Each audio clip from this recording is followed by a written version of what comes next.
John, it was a pretty crazy game of footy, really, a bit out of control. How do you sort of summarise it?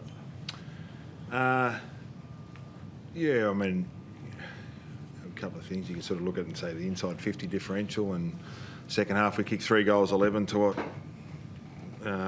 was it 9 goals 2. Conversion, as Lee Matthews said, is probably the most important stat in AFL footy, which is probably going to be the case always. But we had 40 tackles for the game. We put more pressure on during the game. In the last quarter, I just thought their mids got right on top and outworked us a bit towards the end, which has been probably hasn't been a common theme amongst our players. You mentioned the inaccurate goal kicking. Do you put that down to just execution, or didn't get good looks, or? Probably a bit of both. I think obviously where we're having our shots will come into it. That's always part of it. They were able to get better looks, better shots at goal from a bit deeper, which helps their accuracy. I mean, 13 goals 6 to 11-16. That's part of it, especially when you have more of inside 50s as well. A bit of execution going forward, but we've got to apply a bit more pressure around the footy. What do you think changed from, say, early in the third quarter when you got about 5 goals up to the rest of the game? I don't know. I don't know whether we started to run forward a bit. I'm not sure. You sort of need to go away. You've got to be mindful of the things that got you to that position. Don't flirt with them. I mean, we had a good second quarter as far as pressure and got our numbers up, and then there just maybe some moments where we needed to make sure that part of finishing that quarter off would be to, once we got away, a few goals in front was to keep doing what we're doing to get us there, and don't stray from that. Just stick to what gets you to that point. And they took a few more risks obviously as well. So once you get a few down, you can afford to take it on, and that's what they did. They did that pretty well. John, you're only a goal away from 2 wins, right? But how much of the alarm bell was ringing, given the circumstances of these last 2 games for you guys? Alarm bells is a bit drastic. Yeah, but just not. It's unlike Sydney to not finish games like this off, I guess.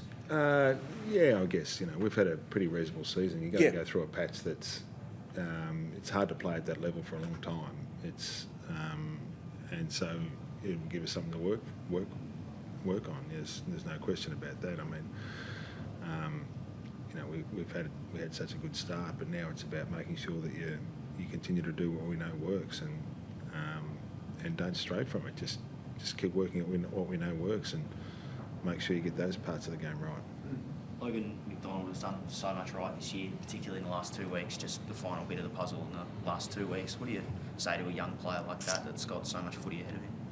You can't say much. I mean, those things happen in footy. That's part of growing up, and part of experience is dealing with those situations and working through them. Do you like that he still took that last opportunity on after what happened last week? It shows that he's still got confidence and trust in the team.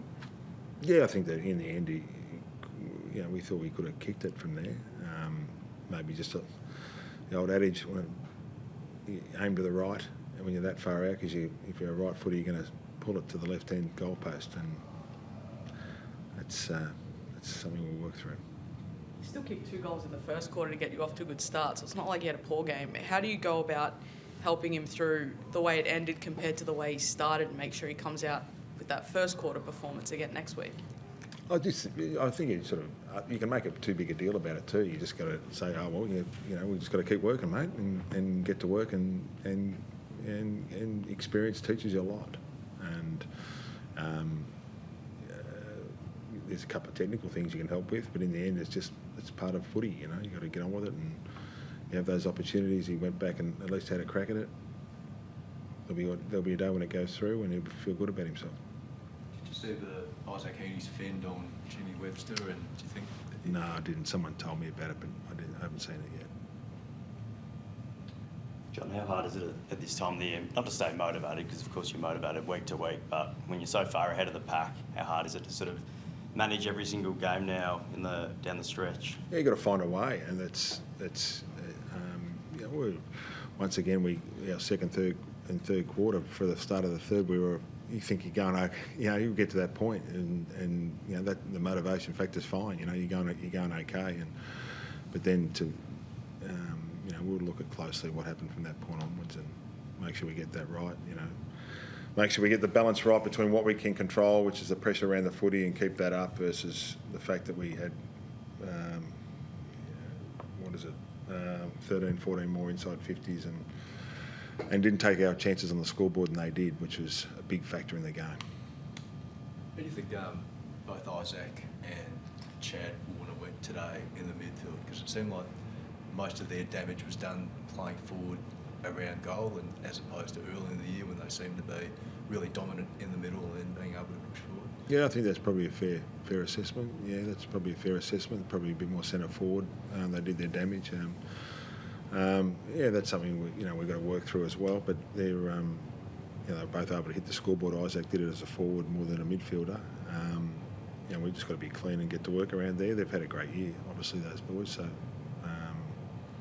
just got to make sure we get the balance right between understanding that to maintain that level the whole time is a pretty significant level. Know that there's a bit of work to do as well, and get that balance right. How much of a help will it be in the next few weeks to get, say, Callum Mills and maybe Luke Parker, second half of the season, freshmen, into a team? Yeah, I think they'll come in at a good time. I think they'll be important to our team. We've had to this point in time 2 of our captains from last year haven't played a game yet. And what are we at round 18? So they're both reasonable players. So I'm sure they'll both play a role. Good. All right. Beautiful. Thanks. Thanks, guys.